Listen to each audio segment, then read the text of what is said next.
Here's my key, philosophy. A freak like me just needs infinity.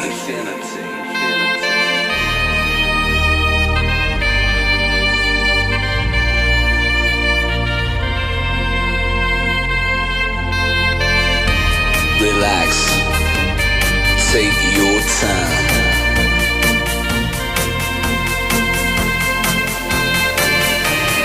Take your time to trust in me, and you will find infinity.